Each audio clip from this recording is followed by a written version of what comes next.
Did you know that ticket prices can actually go down right before the game? That's where Game Time comes in. Game Time tracks ticket prices in real time from thousands of trusted sellers, then shows you all the best deals. So we can get tickets at the last minute for up to 60% off. Download Game Time now. Hey folks, and welcome into this edition of NFL Daily on this Thursday afternoon. It's Power Rankings edition. Cam Rogers alongside Mitchell Renz to break it all down with you as we count you up from number 32 to number 1 across the NFL. Quite a week 6, Mitchell. Quite a week 6, quite a season, Cam. There's at times where I do the NFL Power Rankings, and for anybody who thinks that you're smarter than Cam and the rest of us here at Chat Sports, challenge us to the NFL Power Rankings challenge that we have on our Power Rankings article, and I'm sure you can find it on my Twitter as well at MitchellRenz365. But Cam, like I said before, crazy week. Every week we do those Power Rankings, man. It is so confusing, my man. I can't even believe it at times. Parity is the theme thus far across the NFL, and with that, there's a lot of disagreements in terms of our power rankings. So we get a lot of comments, which we love, so continue commenting throughout the broadcast because we are completely live for this entire program. But also, as Mitchell said, go on to chatsports.com/rank. Put in your own power rankings, and I have a feeling a lot of mad people will be going onto this website during this broadcast because they may be offended if their teams are too low. Just a prediction, just a thought. So I'm hoping. I mean, I went on Twitter and I challenged people out the other day, and I had some guy, Cam, he tweeted at me, and he's like, I got about halfway done and had to stop because he's like, I was sweating so bad because of how hard it is. And it's really, really difficult once you get into like that top 15 area. Right. I don't know who to do it. Like, you can coin flip. We were arguing the other day here in the office, so it's tough. This is going to be a fun show. So before we get to those power rankings, and don't worry, we will, let's go to the news and notes section here, and we have a few nuggets of information for you folks out there. Interesting little story here, Mitchell. So the NFL Referee Association has fought back against criticisms, particularly with Pete Morelli's crew from last weekend, and I guess there was a whole lot of controversy in terms of a lot of calls across the NFL. I guess you can also point to that Austin Seferian-Jenkins fumble, no fumble play there. But something you don't see very often, that's why I wanted to put it in the section here, Mitchell. The NFL Referee Association trying to defend itself. And I think it's good. Like, we don't understand how hard it is to do the job that they do. These guys are unbelievable athletes, running unbelievably fast. There's so many of them on the field, Cam. I'm happy that they're fighting for themselves and like they're standing up for themselves. I mean, what do you expect them to do? To put their tail between their legs, put their whistle between their legs? And right. I mean, these guys are finally standing up for themselves, and I think it's tough. I mean, believe me being an intramural ref in college is not the same, and you were a ref too. I was one too, yes. It's not easy. And the people that were at my college, believe me, I'm sure are far less athletic than the guys on the NFL. But it's especially hard when you're officiating for frat A and frat B, when all the entitled frat boys think their calls are right, their plays are right, whatever. But I digress. Go ahead. What I'm saying here is we don't realize how tough their job is, and in anything that we do, there's human error. If they make a mistake, that's fine. I mean, the NFL, though, is very, very good at its calls, and I'm going to stand by the refs on this one. All right. And by the way, Pete Morelli's crew was on that Thursday night game, Eagles and Panthers. As we move along here, Mike Mitchell has faced his punishment. He's been fined $48,000 for that low hit on Alex Smith last weekend. And Mitchell, it was actually in my bruh session of NFL Recap because it was just a nonsensical hit. Like, there was no need for it. I don't understand. I mean, when you were telling me about the hit, I was like, oh, maybe the guy went low because in today's NFL, players are starting to go low because they can't go high. But I watched the play and I was like, what the heck are you doing? Yep. Like, I don't understand why you're even going after Alex Smith's knees after he clearly threw the ball. Good. I'm glad he was fine because there's guarantee if he hurts his I've torn my ACL. It is a horrible injury to sustain. If Alex Smith tears his ACL there, the Chiefs season might be over, and one of our top teams here that's a huge loss to them. I just don't understand what a player is doing, what's going through your mind, why you make that hit. It makes no sense There's to me. already been so many devastating injuries across the NFL, J.J. Watt, Whitney Merciless, etc. So a lot of big names have already gone down, so we can't have any more. No doubt about that. So Mike Mitchell fined $48,000 there. One final note here. The odds makers have spoken.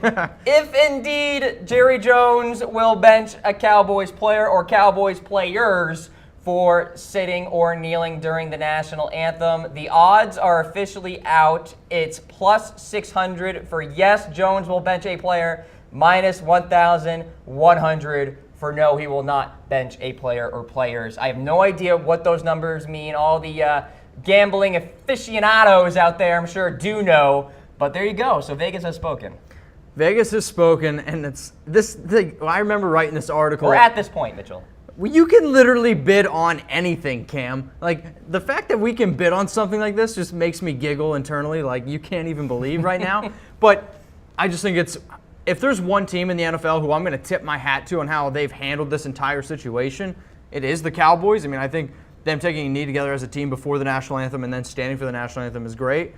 Jerry Jones has been vocal about it, and I'm hoping we're getting to a point where we don't have to talk about this anymore, and we can talk about football, and we can just talk about players standing for the national anthem and, just kind of go along with it. Well, it certainly seems like we're heading that direction, Mitchell, with the NFLPA and the NFL actually meeting together this past Tuesday, so certainly a big step in the right direction there. As we come to you on screen, Cam Rogers, Mitchell Renz here, reminding you that we are presented by the Game Time app. Download it today or head on to chatsports.com/tickets for all those last-minute tickets for up to 60% off. I'm talking concerts, I'm talking baseball, MLB, I'm talking NFL, perhaps the Cowboys game this weekend. If you're out there in San Francisco, who knows, could be a Bay Area Cowboys fan. It's really a fantastic app, Mitchell, and something that needs to be on your smartphone. It's on my smartphone, and I was actually going to ask you before we came into work today, when's your birthday? July 9th. July 9th. Okay, well, I have enough time to definitely get you a ticket. We might even have to go to a game a little bit sooner than that. I mean, this is something I've been wanting to do since being here in Dallas. I went to the AT&T Stadium with my dad, and I can't wait to go. And we're going to go before your birthday, July 9th. Everybody, July 9th, hit them up, get them some Game Time tickets. Let's go. Game Time app's been featured on CNBC, Mashable, Bloomberg. They're everywhere, so really critically acclaimed. So definitely check it out, and we thank them for coming along here on this Thirsty Thursday of NFL Daily. Ready for some power rankings, buddy? Oh, man, I am thirsty for some power rankings. That's a great transition there. Let's go to number 32, huh? Show me the winless Cleveland Browns, Lena Bond. Thank you very much. There they are. Look, Hugh Jackson on the hot seat here, Mitchell. Looks like maybe it's going to be DeShone Kizer this Sunday. Who the heck really knows at the end of the day, but it's just a mess. Yeah, the hot seat, the Cleveland Browns, they're on the toilet seat. I mean, Hugh Jackson, I was a huge supporter of Hugh Jackson, and then what he's done the last 2 weeks, benching Kizer, putting in Hogan, and now going back to Kizer. Look up in the dictionary on how not to handle a young quarterback. It's a picture of Hugh Jackson. The way he's handled this Browns team makes me sick. He's got one win in 2 seasons. It's like 1-21. I just don't get it anymore. This Browns team, I thought they were going to be at least decent this year with that offensive line, Cam. Right. And once you know it, 32 again on the power rankings. Yeah, winless still, and we'll see if they can actually get a win. I mean, do you give them a shot against Tennessee this week? Sure, but I'm not going to pick them ever. Yeah. Like, you just can't pick the Browns right now. And the Titans are banged up, and I expect the Titans to run wild, like insanely wild on the Browns this week. All right, so the Cleveland Browns checking in as the bottom feeders of the NFL. Shocker alert there. Moving on to another winless team, the San Francisco 49ers. The difference here, Mitchell, between the Niners and the Browns, the Niners have competed. They played tough with a lot of opponents this year. Yeah, I believe their last 5 games they've lost by 3 or fewer points, which is the first time ever in NFL history that has happened.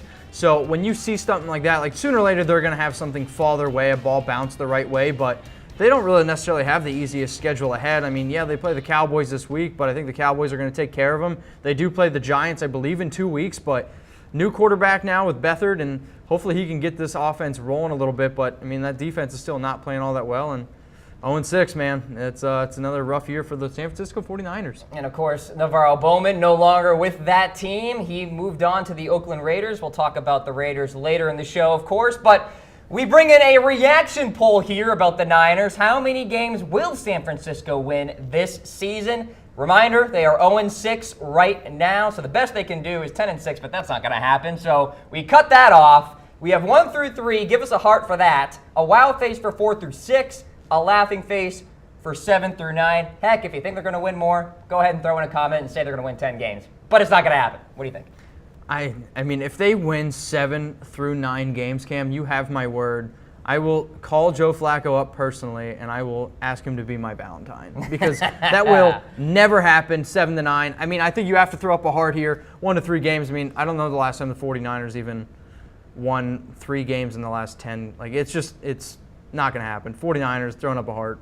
C.J. Beathard there at the quarterback position going forward. Poor Brian Hoyer. I mean, behind Tom Brady for so long, finally gets his starting chance, and I mean, he just could never get it done. Same with Ryan Mallett. Something about being behind Tom Brady. So I don't know. A little something that I thought of right there. Well, I wouldn't mind being behind Tom Brady. I'll be honest with that. But as I digress, how about number 30 from there? Yeah. Okay. Give me the Colts, huh? Indianapolis Colts checking in at number 30 here, and this is a team that has shown flashes this year. Jacoby Brissett, great at the quarterback position in my eyes, all things considered, especially compared to Scott Tolzien this year. Lost a tough one on Monday Night Football against the Tennessee Titans, 36-22. But I think they have some okay pieces here, and the running back position is injury riddled right now. Frank Gore, though, is still effective enough. T.Y. Hilton still one of the better wide receivers in the league. But the Colts are a long way away from competing again. Yeah, now with the news coming out with Andrew Luck that he might not be able to play at all this year. He's got some shoulder soreness. They're kind of like putting him back a little bit. But, I mean, the Colts actually have not looked that bad on defense. I mean, their running defense is actually middle of the pack. Yes, their passing defense is at the bottom, but Brissett, I like him. The thing I like most about Brissett is on the sidelines, he's already leading that team. He's already taken that role as the leader. And sure, I like running backs like Marlon Mack, and T.Y. Hilton right now is 4th in the NFL, I believe, in receiving yards. So this team has positive. They don't look as bad as what they are. It's just right now there's so many teams that are on that 2-4, and crazy thing is, though, Cam, they're one game out. One game out. Very crazy and very AFC South. Very, very AFC South. So the Colts there, 27th in total offense, 31st in total defense, and talking about the running back position for the Colts, Robert Turbin expected to miss the rest of the season. So with that, looks like they're down to Marlon Mack and Frank Gore there in the backfield. There are the Colts at number 30. By the way, last week they were number 27, so they have fallen a little bit. Let's check into a team that actually is coming off a win here. The Chicago Bears, Mitchell Trubisky and company beating my Baltimore Ravens in Charm City. And look, Trubisky looked pretty good managing the game last week. That Bears defense is something to be reckoned with for sure. The Bears defense, I think, I don't want to say it's the most underrated defense in the NFL because I don't know if it is, but it's very, very underrated. The thing that the Bears did last week that I loved is they ran the ball. They ran the ball some more, and then guess what, Cam? They ran it even more. 3rd in the NFL right now in rushing, and I think that's what this team needs to do. They need to be able to keep defenses. They need to be able to keep their offense on the field for longer, just extending drives, maybe just letting Trubisky be a rookie, learn the offense a little bit better, and then keeping that defense fresh because when that defense is way more fresh, I mean, like you said, they just look so much better. So keep running the ball. Tariq Cohen, though, he had a passing touchdown. That secondary has actually impressed me a lot. They don't have any big names, and Prince Mukamura is really standing out to me. Highly graded on Pro Football Focus, and then you have that front seven and Akeem Hicks right now getting after a lot of opposing quarterbacks. So good for the Chicago Bears on the defensive side, and it's going to take some time with Mitchell Trubisky there at the quarterback position. But there they are, 2-4 at number 29 in our power rankings. Here is team number 28, the New York Football Giants. Waltz into Mile High, minus Odell Beckham Jr., Sterling Shepard, Brandon Marshall, and Orleans Darkwa says, no problem at all. Let's get this W. They got it done. They beat Denver in Denver.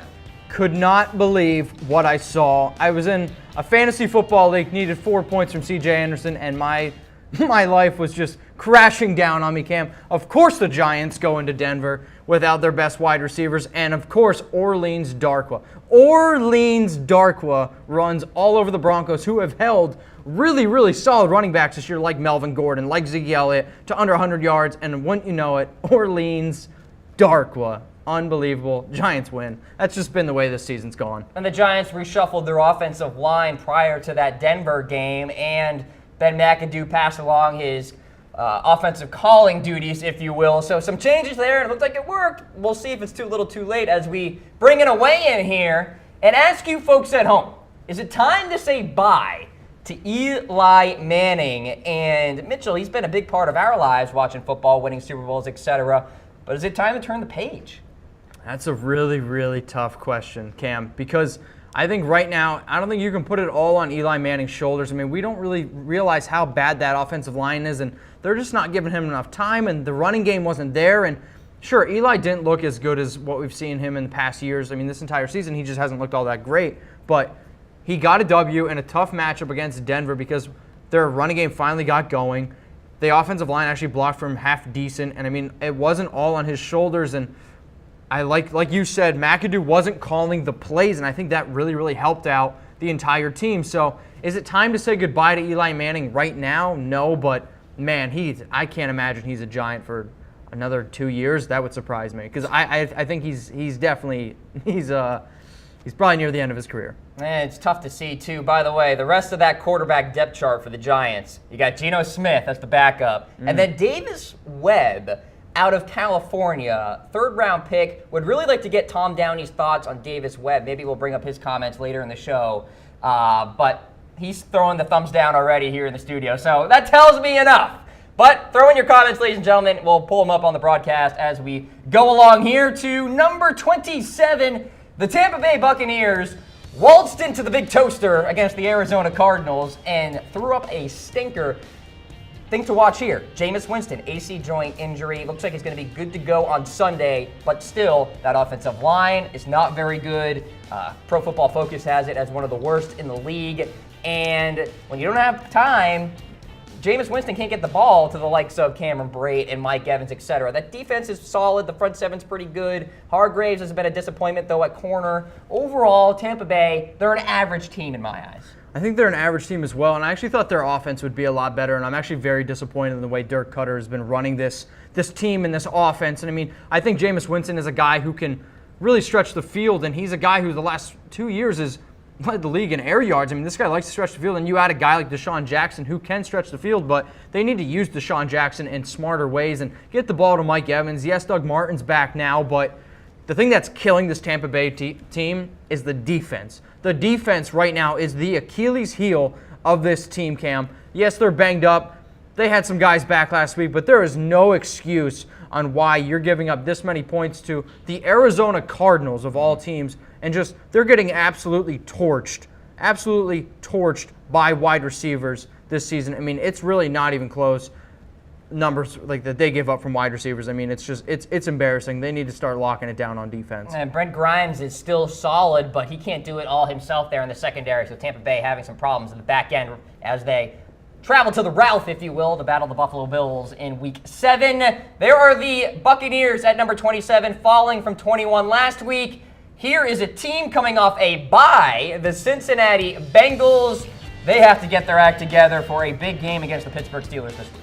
Yeah, this is a big game, and this is a big-time rivalry game. And you always see, like, the Steelers-Bengals games are normally a little bit lower scoring, but the Bengals actually have a defense that I think is kind of underrated. Like, they don't really give up a lot of passing yards per attempt, a lot of rushing yards per attempt. I think they're one of the only, 3 NFL teams this season who've give up, less than 6 yards per pass and under 4 yards per carry. So, their defense actually isn't that bad. It's just been the turnovers on offense that have really hurt them. Not having Tyler Eifert really hurts them. But if there's one guy who I'm going to tell everybody to watch, it's A.J. Green. A.J. Green, when he plays at Pittsburgh, absolutely goes wild. In his last 3 games in Pittsburgh, Cam, 22 catches, 427 yards, 3 touchdowns. A.J. Green is a monster at Pittsburgh. Big-time players show up against their big-time rivals. Watch A.J. Green. All right, Cincinnati Bengals traveling to Pittsburgh this week. That'll be a big one on the late window on CBS. Let's go on to number 25 here. Los Angeles Chargers. Look out, ladies and gentlemen. They've all of a sudden won 2 straight games. Is, the apocalypse happening? No, What's going on? I think what they're doing is they're realizing that Melvin Gordon's the best player on this offense, and they're feeding him the ball. Melvin Gordon has just been getting the work the last 2 weeks, and it's Melvin Gordon went and complained to offensive coordinator Anthony Lynn. Anthony Lynn was the coordinator at the Bills when the Bills ran the most rush attempts, had the most rushing yards, rushing touchdowns the last 2 years with LaShawn McCoy. Now they're starting to run the ball, and wouldn't you know it, keep that Chargers defense off the field. You're going to start winning games. Feed Melvin Gordon. Sneaky good game against the Denver Broncos this week. Moving on to number 24 here, the New York Football Jets play the Miami Dolphins this week. They are there at the 2-4 spot, coming off a loss against the New England Patriots, but they competed. They competed, and man, This Jets team has looked so much better than what I gave them credit for. We were talking about it earlier in the show, that Austin Seferian-Jenkins fumble. I mean, this game realistically should have went to overtime. Yeah, the Jets are 3-3, and Jets have been looking pretty solid on offense. They've been playing great defense. I mean, to hold the Patriots at only 24 points, that's impressive. I tip my cap to this Jets team. They've shown up way more, but they actually have kind of a tough test on the road at the Dolphins this week. Jets there at 3-3 right now. Pretty good, all things considered for them. Not so good for this team. The Oakland Raiders, considered a Super Bowl contender going into this year, and here we are. The Raiders are 2-4, and they're playing for their playoff lives tonight, actually, against the Kansas City Chiefs. Tonight against the Kansas City Chiefs, and yeah, sure, the game's in Oakland, and Kansas City has been amazing this year, and I think Kansas City is more than likely going to win this game, but what is going on with this Oakland offense? Like, where is Amari Cooper? Is Amari Cooper, like, already getting ready for Halloween, doing his best Where's Waldo impression? Because he's just not showing up on the stat sheet, not showing up on the field. I don't get it. Derek Carr has not been playing that well. I mean, Oakland right now in passing is the 27th ranked passing offense in the league. Like, how does that happen when you have that kind of offensive line, a quarterback who just got paid because they just believed in him? Wide receivers, you bring in Marshawn Lynch, 27th overall offense. That's a joke. Amari Cooper been a big disappointment on the outside so far for the Raiders, and that offensive line too. Donald Penn, not the same person as last year. Gabe Jackson at right guard, big concern there. Let's move on to number 22 here. The Tennessee Titans coming off a victory against the Indianapolis Colts. Look, Mitch, I think this is going to be a situation where we got to be a little patient with Mariota. It's going to take some time for the hamstring to be 100%. Yeah, and you noticed it this past week. Yeah. They average, I believe it's like 5 rush attempts, like design runs a week with Mariota, and he didn't have any. There was many times like he would try to get out of the pocket and he would just throw it away. But the thing that I love that the Titans started to realize that they do, they're like, wow, Cam, we have 2 really, really good running backs. Use them. We should probably use them. And then, wouldn't you know it, they start pounding the ball. They start wearing down that Colts defense. And then Derrick Henry at the end of the game. Cam, I can't even imagine. What would you rather do? Like, if you saw Derrick Henry at the end of a game, you just played 4 quarters, you're exhausted, Derrick Henry full speeds running at you? No thanks. Like, business decision. Exactly. No thank you. I'm getting out of the way. And like that's what this Titans team needs to do. Their offensive linemen were so upset on the sidelines when they weren't running the ball, and they started running the ball. And this is a team who's in the they have a chance to win this division at 3-3. Titans staying pat at number 22. That's where they were last week. Moving on to number 21. The Baltimore Ravens falling from 17 to this spot here after what was just a disgusting, pukey, gross loss to the Chicago Bears in Baltimore against a rookie quarterback. Mitchell, say something before I just faint.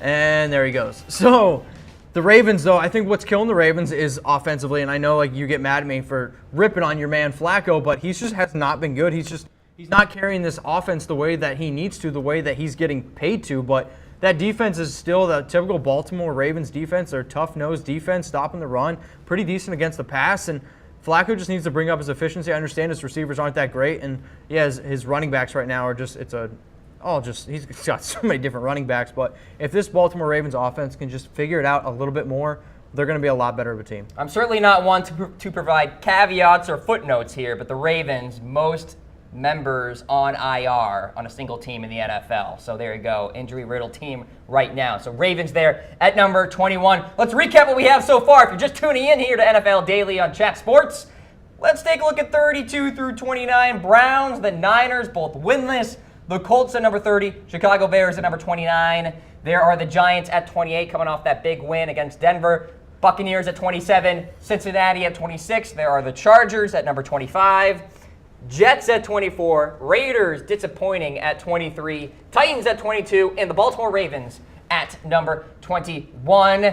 Hey folks, Cam Rogers here alongside Mitchell Renz as we remind you we are indeed presented by the Game Time app. Get up to 60% off those fantastic concert tickets. The Jingle Ball is coming up, iHeartRadio concert traveling across the country, coming here to Dallas late in November, maybe something for that. Hey, the MLB playoffs are still going on, never too late, and of course NFL college football. All you really need. So download the Game Time app today or go on to chatsports.com/tickets. Mitchell, you really like this? I really like this app. I really like all those things you were just saying. Like Jingle Bell, did you say? Jingle Ball, yes. Jingle Ball, iHeartRadio. You can get those kind of tickets on Game Time. Oh, of course you can. Because it's game time. Game Time has literally everything you want, guys. I mean, his birthday's July 9th. Like I said, let's get him something. Let's get something together. Hit me up on my Twitter, MitchellRenz365. Let's get Cam an awesome birthday gift. Game Time's the way to do it. So many thanks to them for coming along here on NFL Daily as we move on in our power rankings. Number 20, the Arizona Cardinals. Hey, they got it done at the big toaster. I love saying that. Harris Rubenstein isn't here for me to, well, maybe he's watching, so maybe he can hear it still. But great win against the Tampa Bay Buccaneers, and I really do believe that the Cardinals are a team that can make the playoffs. Like, they got off to a rocky start at the beginning. I understand maybe it took some time for them to deal with life without David Johnson, if you will. And then, well, here comes AP, so he can save the day, right? AP saving the day at 32 years old. Larry Fitzgerald scoring touchdowns at 34. Carson Palmer scoring touchdowns at 37. Cam, these guys are all senior citizens. New sponsor of the Arizona Cardinals, Life Alert. Help me because I've fallen, I can't get up. I can't believe how these guys absolutely just trucked the Buccaneers. But like you said, they have been playing a lot better. I think AP is just a bridge until David Johnson can come back. And if the Cardinals are in the hunt, which is in a division that is very much pretty equal right now, David Johnson gives these guys a real chance, like you said, to make the playoffs. I picked this team to win the division at the beginning of the year, but the David Johnson injury has definitely kind of steered me from that. I will say, not all hope is lost with DJ. Some reports that maybe he could come back by Thanksgiving. That's probably best case scenario, but we shall see as we bring in a reaction poll. Who is the favorite to win the NFC West right now? Give us a heart for the Cardinals, a wow face for the Rams, a laughing face for the Niners because, well, that's just hilarious if you think that, and an angry face for the Seahawks. They're coming off a bye this week. Mitchell, interesting little question here. Yeah, this is a really solid question, and I'm going to go with the team who I just have the most confidence in because they've been there before, they've done it, and it's going to be the Seahawks. So I guess I'm going to put an angry face down because Seahawks went into into Los Angeles and beat the Rams, which I think is a big time deal. So when the Rams have to travel to Seattle, that's going to be a lot bigger. That's going to be kind of the deciding factor because the Seahawks just don't lose at home. So Seahawks, I just think all around between their offense and their defense, I think it's going to be the Seahawks. Tell me something else, Cam. I'll tell you what, this division is like comprised of below average offensive lines, solid front sevens, some playmakers in the secondary, and they just scratch and claw and try to grind it out among each other. Like this division, really, anybody could beat anybody. Like, the Niners could beat the Seahawks tomorrow if they wanted to. You just never know. I will say, you really got to watch out for these Cardinals. I really believe that. I still think there's a lot left for Carson Palmer. That Adrian Peterson addition is really big for them. Larry Fitzgerald still getting it done on the outside. And if that secondary can create more turnovers, then the Cardinals are back. And I think maybe we saw a glimpse of that last week. So with that, I'm still going to lean on the Seahawks, but I digress. We move on here to the Miami Dolphins, checking in at number 19, coming off a stunner victory against the Atlanta Falcons. And I'm not sure if this is more about Miami all of a sudden figuring it out with smoking Jay Cutler or more about Atlanta just being a disappointment. Well, I think it's a little bit of Atlanta being a disappointment, but I think it's more about the defense, Cam. The Dolphins' defense is the most underrated defense in the NFL.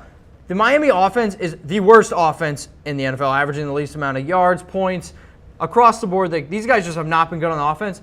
The Miami Dolphins defense, Cam, has yet to give up over 20 points. In today's NFL, if you can hold NFL teams to under 20 points every single week, you need to win. They're 3-2 because of that defense. And if that defense keeps playing the way that it is, because it's nasty up front, if they could just improve that secondary just a little bit more, man, I'm telling you what, this Dolphins team, if they could just figure it out a little bit on offense, feed the ball to freaking Jay Ajayi, get the ball out of Smoking Jay Cuddy's hands, and lean on that defense, Dolphins could scare some teams. And Ndamukong Suh getting it done, and Jordan Phillips and that front seven certainly harassing quarterbacks. They did so with Matt Ryan a week ago. So the Dolphins rising. The Cowboys, meanwhile, they check in at number 18. They're staying pat. They came back from a bye week and will be ready to go against the Niners on Sunday, an old rivalry there out on the West Coast this week.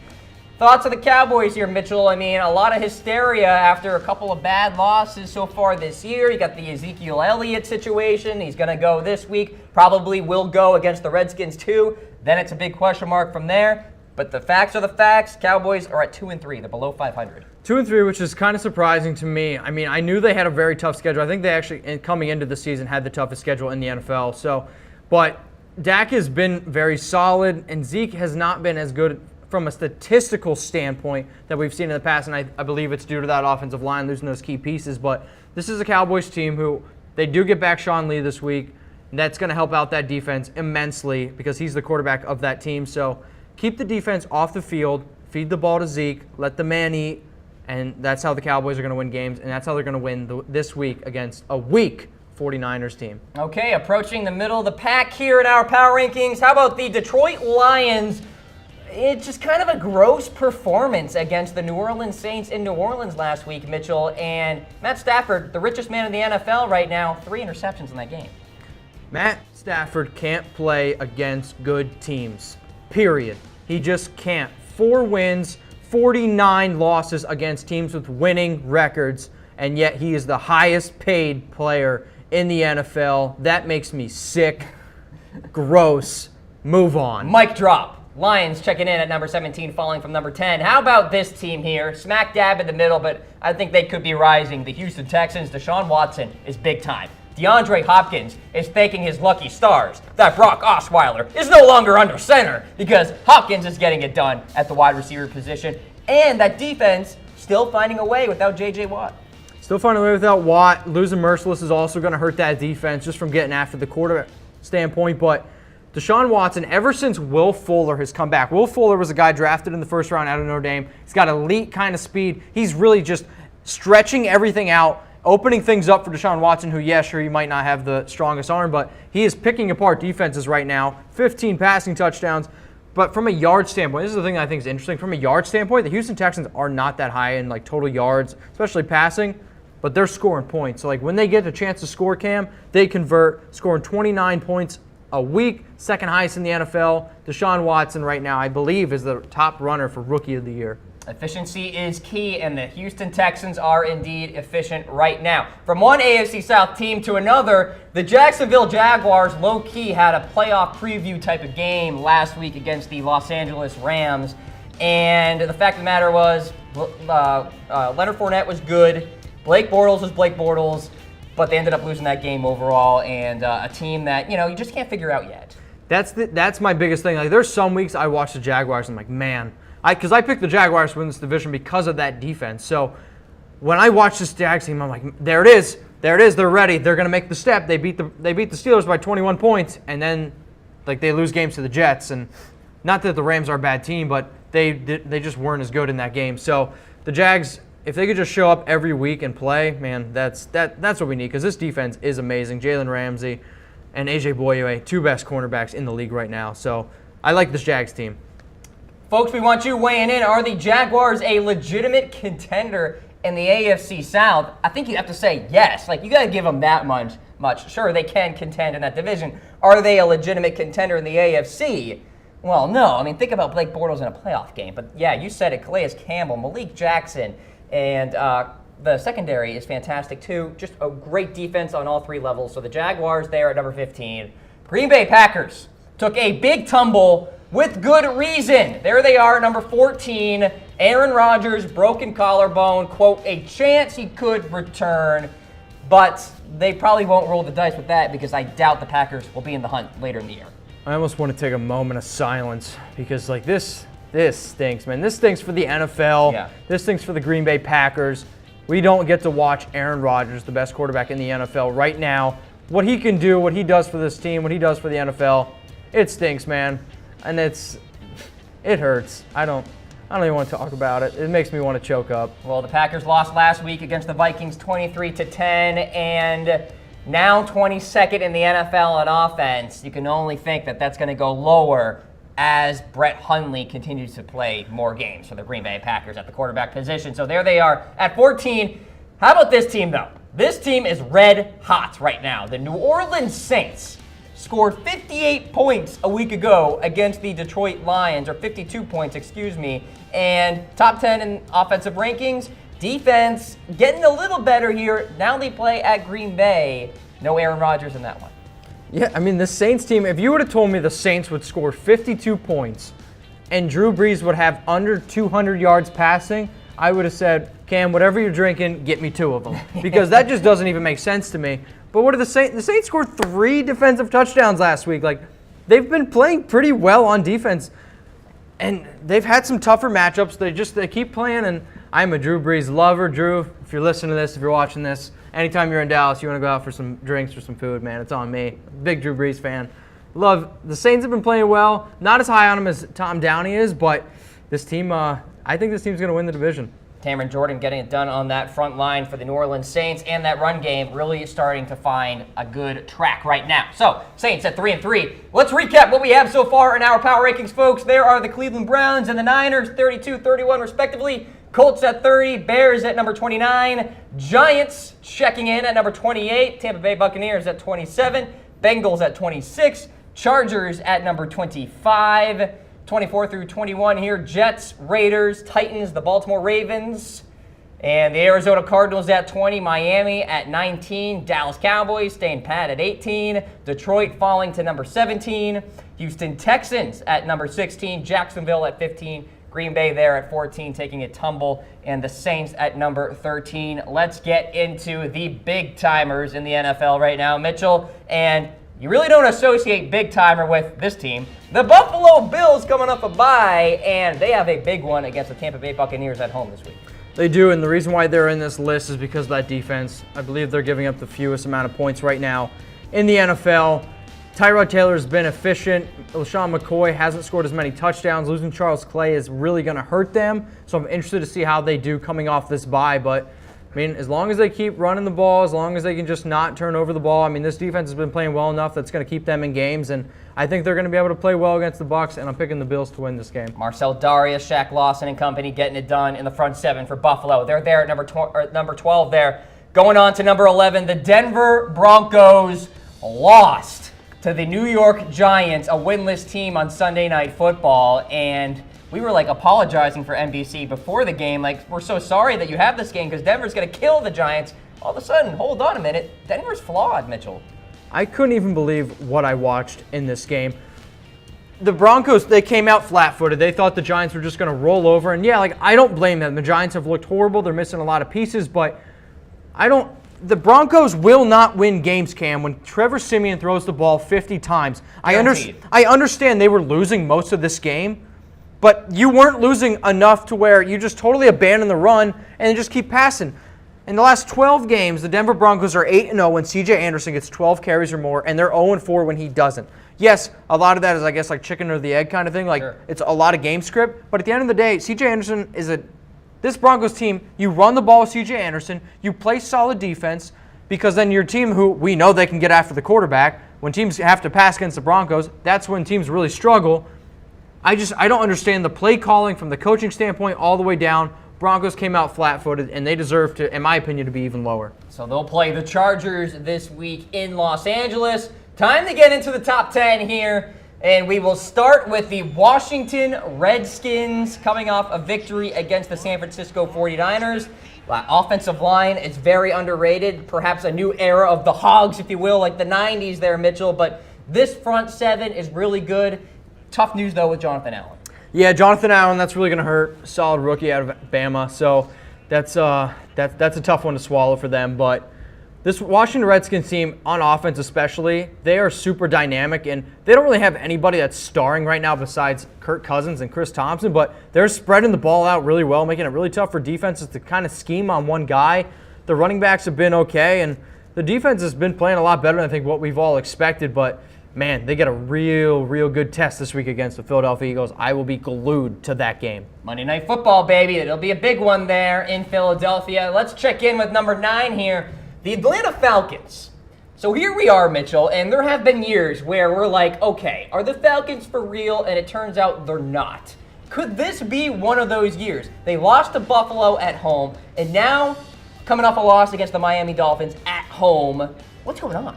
No idea. I have no idea, Cam. I've been a guy who's said all offseason that Falcons are just going to digress because you don't put up the numbers they did. Like, they scored 540 points last year. It's only been done 8 times in NFL history. Like, this team was as good as like the greatest show on turf, the '99 Rams. What I don't understand is how they're this inefficient, this bad. And why isn't Julio Jones getting the ball? Julio Jones, Cam, has 2 red zone targets, 0 touchdowns this year. Tell me how that makes sense. You want to know why you're not scoring? You're not giving the ball to your best player. I don't even need to know what football is. My mother, who knows nothing about football, could be like, wow, that 11 guy, he should probably get the ball because he's an athletic freak. Get the ball to your best player, Falcons. Drives me insane. And oh, by the way, they play New England in New England on Sunday Night Football this week. So get ready, Atlanta. They're at 3-2 right now. They were number 4 last week. They are number 9. And if you're just tuning in to NFL Daily here on Chat Sports, we're recapping our NFL power rankings one more time. The Cleveland Browns checking in at number 32. They are the Niners at 31, Colts at 30, Bears at number 29, Giants at 28, Buccaneers at 27, Cincinnati Bengals at number 26, Chargers at number 25, Jets, Raiders, Titans, and Ravens 24 through 21 there. 20 through 17, you got the Cardinals, then the Miami Dolphins, the Cowboys, and the Detroit Lions. And then 16 through 13 here, you got Texans, Jaguars, Packers without Rodgers now, and the Saints at number 13.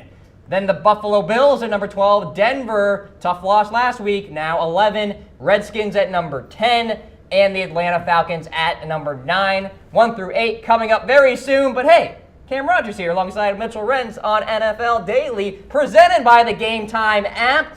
Get those last-minute tickets for concerts of your choosing. Like I said, the iHeartRadio Jingle Ball coming around town very soon, folks. Get your tickets for that. Hey, MLB playoffs are still going on. Maybe you're going to the Houston Texans game this weekend. Who knows? Use the Game Time app or head on to chatsports.com/tickets for all of those last-minute tickets for up to 60% off. A really fantastic app that has won countless awards. Check their website. Really critically acclaimed. Critically acclaimed, super easy to use. The app's amazing. My dad, he just told me he's going to come down for his birthday, November 20th. So probably going to hook him up with some tickets. And hopefully, Dad, this is probably the one episode I don't want you to see because I'm going to get us some tickets to some pretty awesome games. Spoiler alert, Dad. There you go. So many thanks to Game Time for coming along here. Download it today. Let's get into 8 through number 1 here. Let's do it. Number 8, the Seattle Seahawks coming off a bye. And look, I think the Seattle Seahawks actually see an opening here because I still think they have the confidence that they can beat the Rams. They've already done it once this year. And the Cardinals, they're still on their way, but not quite there yet. So they're Seattle at 3-2. Yeah, and this is a division that is kind of what I expected. Tough defenses, but like you said, the offensive line in this division, I don't understand how all these teams, knowing the defenses that they have to face every single week, like from a division standpoint, and just build the horrible offensive lines that we've seen in these divisions. But Seahawks, I think they have the best quarterback in the division with Russell Wilson. Yes, the running game is weak, and sure, the receiving game hasn't been going, but they have a pretty easy matchup this week against the Giants. And I think the Seahawks are going to win, move to 4-2, and I think this is really when they're going to start to flex their muscles and show, like, the Seahawks are always a second-half team, and I think they're going to start to walk away with this division. So Seattle there at number 8. Moving up, we mentioned this team, the Los Angeles Rams there at number 7, coming off a victory against the Jacksonville Jaguars in Jacksonville. And I'll say this, that's actually a pretty impressive win when you're playing that defense on the road, coming across the country, West Coast to East Coast. Big W for them. Offense is still getting it done. Love the play of Todd Gurley right now. Sammy Watkins coming into his own, and that offensive line is pretty steady, or steady enough. Rams at number 7, Mitchell. Yeah, I think the thing that we've really seen this year is, for one, it's amazing how much better a team can be without Jeff Fisher. That's for one. 2, Jared Goff is just kind of like, he's way more relaxed. Like the Rams offense to me looks so much more simple than what it was last year. And what I mean by that is last season it was almost too simple to a point where it was confusing for Jared Goff. Like they were running the same plays over and over. This season we finally see the Rams get Todd Gurley the ball. He's their best player, leads the team in receptions with 23. But the guy who I really like also is Robert Woods. Robert Woods isn't getting enough love. Second on that team in receptions. He's only behind Todd Gurley, leads the team in receiving yards. A lot of speed. He's a fast guy, he's stretching out the field. It's making it tough for defenses to just crowd the box on Gurley, and I think it's really showing. This Rams team is impressing me and a lot of people. Hats off to them. By the way, Aaron Donald, even though we no longer have the services of J.J. Watt, it really is nice to see Aaron Donald kind of fill that void too with the fantastic play that he has put on display so far this year. So there are the Rams at number 7. How about number 6? This team is only going to trend upwards in my eyes. The Minnesota Vikings coming off a good victory against the Green Bay Packers. Here they are and still winning games with the likes of Case Keenum. And an injured Sam Bradford at times. So really getting it done. So, I think the most underrated coach in the NFL, and I think it was you and I who we were talking about NFL coaches a few weeks ago, it's Mike Zimmer. I love Mike Zimmer. He is an amazing NFL coach. You tell me how many teams in the NFL lose their starting quarterback, their starting running back, and are 4-2. Like, I don't know many teams that can do that. Jerick McKinnon has been amazing this year, filling in for Dalvin Cook. Case Keenum has been serviceable for the injured Sam Bradford. This defense is legit, and they're just playing really solid football. They're not doing anything, I think, like overly amazing. They're just doing everything average or above average, and they're winning games. Mike Zimmer, Coach of the Year right now. By the way, for people who actually think that Anthony Barr's hit on Aaron Rodgers was dirty, that's a joke. Get out of here. Get that poop out of here. That was a legal hit. We've seen it so many times, actually, with the injuries, like, actually, Jameis Winston just recently and Tony Romo in the past, so get out of here. But the Minnesota Vikings, really a fantastic team right now. That's why they're at number 6. And with that, we ask this reaction poll. What is the best division in the NFL right now? You got the AFC West, give us a heart for them, a wow face for the NFC East, a laughing face for the NFC South, and an angry face for the NFC North. This is tough. Wow, this is really hard. This is really, really difficult. And I think I'm going to go with, at the beginning of the year, I would have said AFC West because I thought the Raiders would have been better. I think the Broncos are what I expected. NFC East, though, the audience is divided right now. Well, following the reaction. When you think about it, the Eagles have been playing way better. The Cowboys haven't been as good. The Giants, I still think, are not even close to there, but the Redskins have been solid. The NFC South, I don't think deserves to be in this, and I don't think the NFC North now deserves to be in this now that Rodgers is in there. So I think it is really between the AFC West and the NFC East.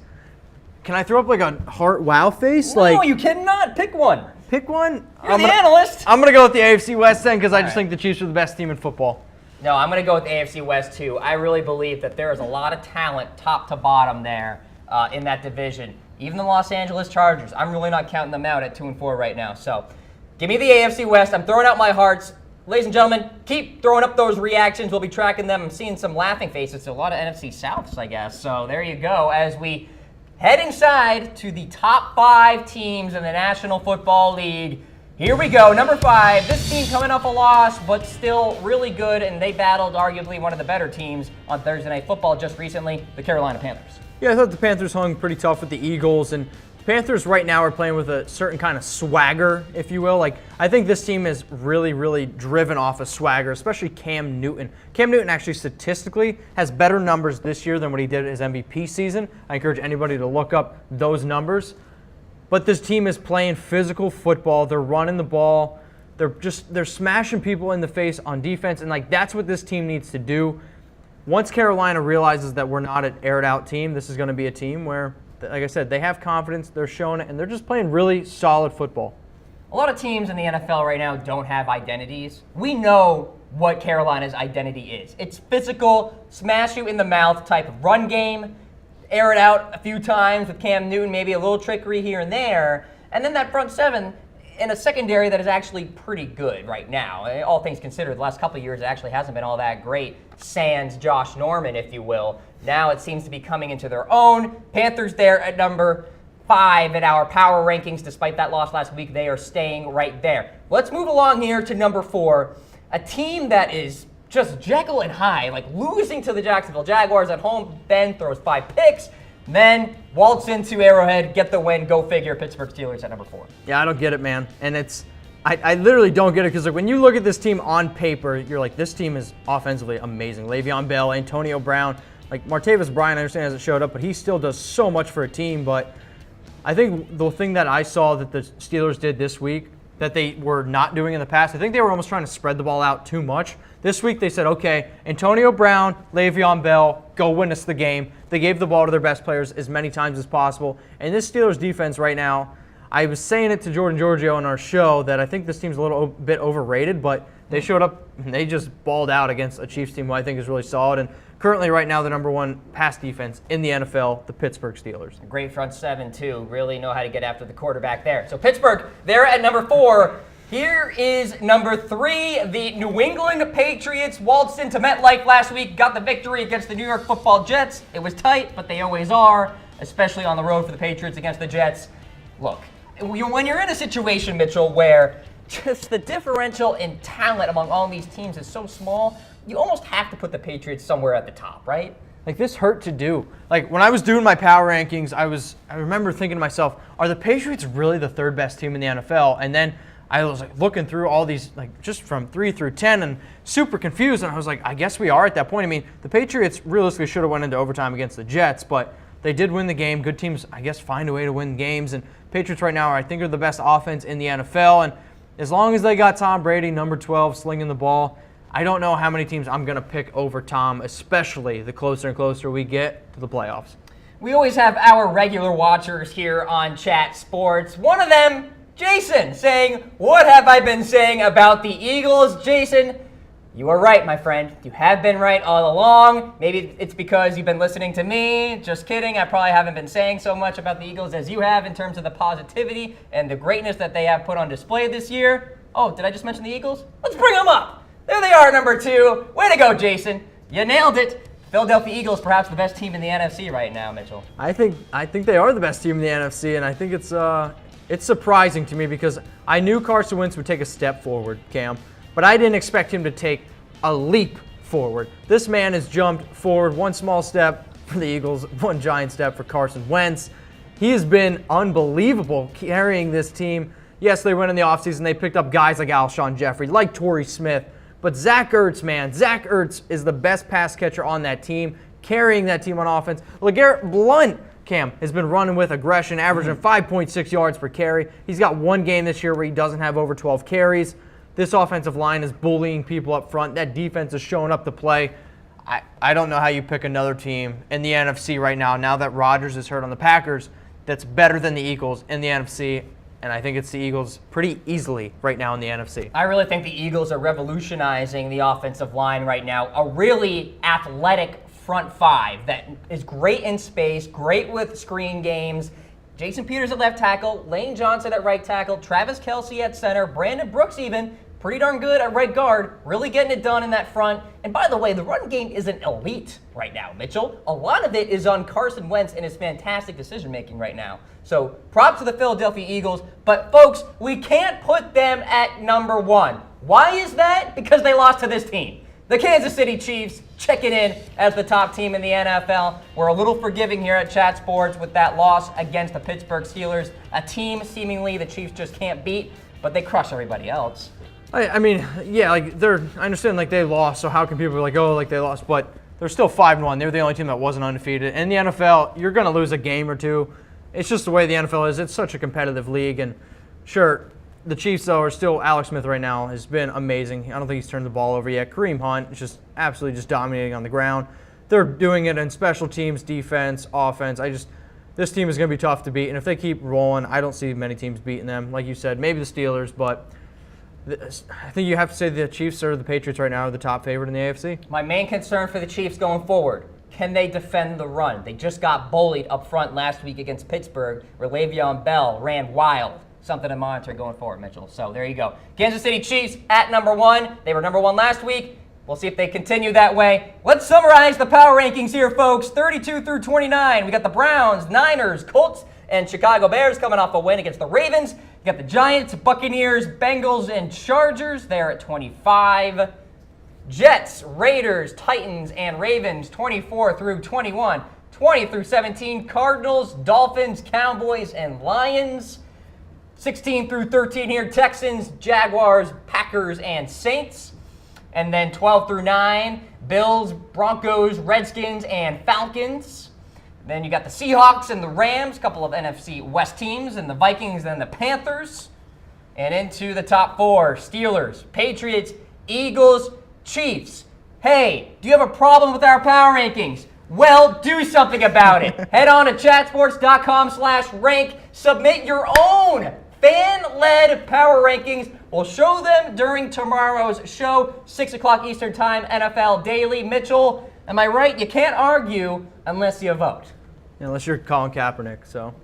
Unless you're Colin Kaepernick. Well, there you have it, ladies and gentlemen. Submit your votes on chatsports.com/rank. Again, we'll show them tomorrow evening. For Mitchell Renz, I am Cam Rogers. Thanks so much for tuning in, and we'll see ya.